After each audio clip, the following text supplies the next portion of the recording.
99,9%. Mas? Ya, Anda bilang ini 99,9% palsu dan Anda tidak memerlukan yang aslinya. Lah, bukankah yang aslinya justru yang harus maksudnya artinya menjadi dasarnya gitu? Kalau ada yang asli akan lebih bagus. Nah, itu kan ada di Pak Jokowi. Sudah diakui bahwa yang asli sama dengan ini, ya sudah, ngapain lagi kan gitu. Toh yang dipakai untuk persyaratan kan memang fotokopi ini.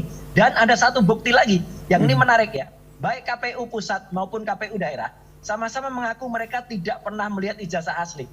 Ya, sama-sama mereka mengaku hanya menerima ini tanpa menerima ijazah asli. Jadi artinya ini akan juga menjadi perbaikan ke depan untuk misalnya Komisi 2 nanti memanggil KPU dan juga KPUD agar manfaatkan atau dilihat apakah betul ketika ada verifikasi faktual itu dilakukan atau tidak. Artinya ini mereka tidak melaksanakan yang namanya verifikasi faktual. Harusnya mereka melaksanakan verifikasi faktual, lihat bentuk ijazah aslinya, baru dibandingkan dengan kopinya. Jangan kemudian hanya terima kopi dan kemudian di legislasi itu sudah dikatakan benar. Itu Mas, jadi ini koreksi bagi kita semua nanti. Baik. Assalamualaikum warahmatullahi wabarakatuh. Jumpa lagi di channel info kita. Roy Suryo masih ngeyel. Masih kekeh dengan hasil penelitiannya bahwa ijazah mantan Presiden Pak Jokowi 99% palsu.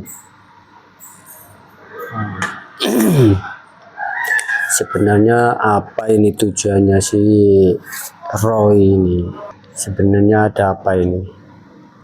Padahal Bareskrim sudah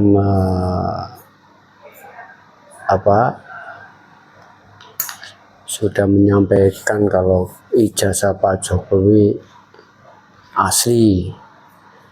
Dari pihak UGM sendiri yang jelas-jelas membuat ijazah Pak Jokowi juga menyatakan bahwa ijazah Pak Jokowi itu asli. Tapi heran si Roy Suryo tetap kekeh dengan pendiriannya. Padahal yang mengeluarkan itu udah jelas-jelas mengatakan kalau ijazah Pak Jokowi asli. Ini kayaknya ada sesuatu ini. Mungkin dia dendam atau apa. Menurut saya sih mungkin karena Roy Panci ini sakit hati. Mungkin. Kira-kira menurut kalian apa nih motif atau tujuan si Roy Suryo sampai mati-matian sampai ke kuburan ibunya Pak Jokowi?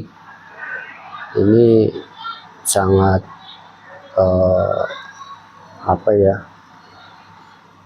benar-benar keterlaluan.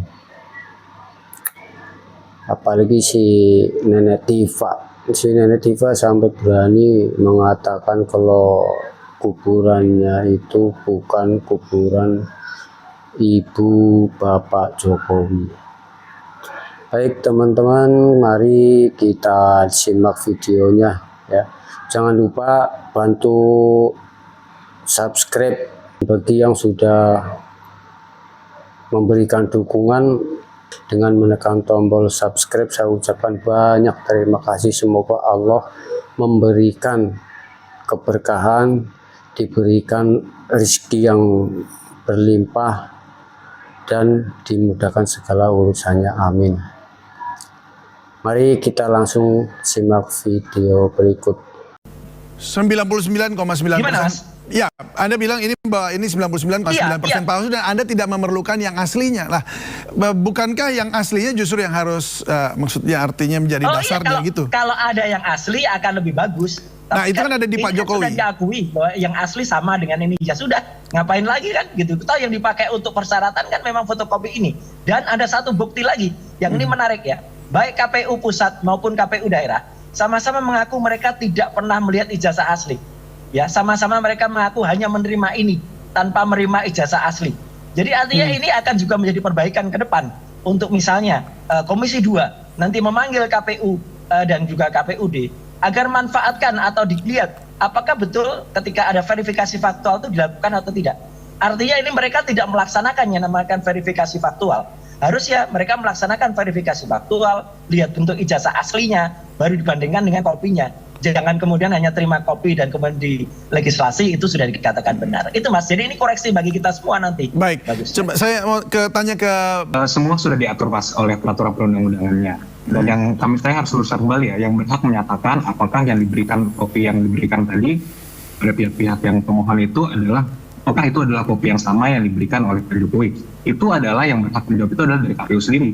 Ya kalau KPU bisa menjamin bahwa itu yang sama ya tentunya sama. Ya, kami menghormati. Nah kembali lagi tapi yang saya ingin garis bawahi di sini, ini sudah berkali-kali diuji Mas. Di Barreskrim sudah diuji hasilnya. Sudah berkali-kali. Yang tadi kan disampaikan Mas Roy, ya udahlah nggak perlu asli awalnya. Ini sudah setara. Padahal dulu beliau menyatakan bahwa mana aslinya, saya mohon aslinya. Sehingga di situ aja sudah ada inkonsistensi. Cuman ya silakan saja kalau ada pihak-pihak menguji, silakan saja. Poin yang perlu kami garis bawahi adalah kami tetap pada pendirian kami, intinya kami juga tetap ada satu laporan polisi sedang berjalan juga di Polda Metro Jaya, sehingga justru ini malah menguatkan itu Mas, dengan fakta bahwa ya kalau memang ini yang mereka teliti selama ini dan ini sudah resmi dan kalau dasarnya ini mereka mengatakan itu palsu, ya silakan saja nanti pihak penyidik lah yang menilai. Nah satu lagi Mas, yang saya lihat sangat penting itu adalah sebenarnya kan yang secara hukum siapa yang berhak untuk menyatakan suatu ijazah itu asli? Itu kan adalah penerbitnya. Jadi inilah ya kalau kami lihat pribadi, inilah hanya sebagai upaya-upaya untuk mengaburkan fakta itu dan teori itu. Seakan-akan bahwa ini ada cara-cara lain nih untuk menguji ijazah. Padahal dari undang-undang dan juga dari kaidah-kaidah Mahkamah Konstitusi sudah jelas siapa yang berhak untuk menentukan ijazah itu asli. Jadi ya kami kembali lagi kami melihat ini adalah upaya-upaya yang sudah di luar dari permasalahan hukum. Karena kembali lagi karena kalau permasalahan hukum sudah ada, secara hukum itu jelas di Barreskrim, pemalsuan itu tidak ada, sudah dihentikan. Tapi ternyata sekarang sudah makin melebar, malah sudah ke Mas Gibran, ke Mas Wapres dan sebagainya. Saya rasa juga masyarakat bisa menilai apa yang sudah dilakukan oleh mereka, tapi ya kami tentunya berharap hukum dapat ditegakkan dan keadilan juga dapat diberikan bukan hanya pada pihak mereka saja, tapi pada klien kami juga. Baik, Mas Roy, gimana? Ini menurut Anda, karena ini dikatakan tadi, ini justru akan menguatkan bahwa apa yang sudah disampaikan oleh Barreskrim itu memang ijazah yang asli dan yang memang yang ada di KPU yang diberikan kepada Mas Roy dan kawan-kawan itu juga memang yang adalah aslinya. Sementara yang bisa berhak menentukan asli atau palsu karena adalah UGM sendiri, kampusnya yang sudah mengeluarkan. Ya. Gini Mas, permasalahannya bukan hanya soal asli itu bentuk fisiknya asli atau tidak, tapi itu legal atau tidak digunakan. Artinya apa? UGM mungkin pernah mengeluarkan ijazah tahun 1985. Tapi sekarang sudah ada clue, mulai dikeluarkan rektor. Selepas itu, kami tidak bertanggung jawab lagi atas penggunaan ijazah itu. Dan pernah ada narasi bahwa ijazah itu hilang.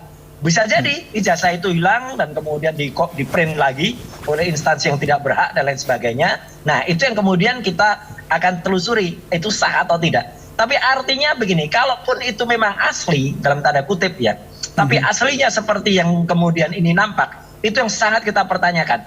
Karena mana bisa ijazah asli tidak ada watermarknya, ijazah asli tidak ada embossnya, ijazah asli meleset cetakannya dari pembanding ijazah-ijazah yang lain. Ini kan aneh gitu loh. Padahal tiga ijazah yang lain selaku pembanding, atau mungkin nanti ada beberapa ijazah yang lain kita lihat itu adalah persis sama, precise ya. Jadi bentuk logonya, kemudian juga ukuran logonya, posisi logo dengan huruf-huruf, dengan tulisan ijazah, dengan tulisan sarjana itu sama persis. Istilahnya plek ketiplek, ya 100% sama. Sedangkan ijazahnya nomor 1120 Jokowi ini berbeda. Ya posisinya, huruf A-nya meleset, huruf Z-nya meleset. Ini kalau cetakan koran itu kayak koran itu dicetak 2 kali gitu. Jadi dicetak untuk yang membuat kopi. Ini yang kemudian, makanya nggak apa-apa. Nanti ayo kita uji benar gitu loh. Kami siap saja, apalagi sekarang makin banyak lagi sampel yang kemudian kami tidak bisa lagi dikatakan itu adalah data sekunder. Karena dia adalah data primer yang kita dapatkan dari KPU, kemudian KPU di DKI Jakarta, nanti ada KPU Solo, nanti ada Arsip Nasional Republik Indonesia, nanti ada juga lembaga arsip daerah dan lain sebagainya. Itu sudah akhirnya mereka semua memberikan data ke kita. Dan ini lagi-lagi, ini kemenangan rakyat, Mas. Untuk pemirsa Sindo semuanya. Mas Ini Roy, kemenangan kita semua. Ya baik, Mas Roy. Tapi ijazah. singkat saja, Mas Roy. Pertanyaannya adalah gini, apakah Anda kemudian siap untuk menjalani prosesnya untuk ikut melihat pembuktiannya nanti di pengadilan? Oh harus, justru Siap, ya? bukan kami memang menang ini. Karena ini adalah pembuktian bagi kita semuanya. Ayo tunjukkan mana yang asli. Kalau itu katanya asli dan itu kalau asli, bang nanti harus diuji dengan carbon dating, dengan ink dating dan lain sebagainya. Artinya benar-benar teruji. Apakah itu memang benar ada ijazahnya atau hanya berupa print out saja atau memang tidak pernah ada ijazah. Karena selama ini sampai dengan ada korban jadi Babang Tri dan Gus Nur pun tidak pernah yang adanya ijazah asli itu muncul. Mereka dipidana hanya karena fotokopi loh. Fotokopi yang tidak ada legislasinya. Nah ini kan ada legalisasinya. Dan itu bisa kita cek nanti juga apakah legalisasi pada tahun-tahun itu konsisten dengan nama-nama dekan yang ada pada tahun tersebut. Itu Mas kuncinya. Baik, Nanti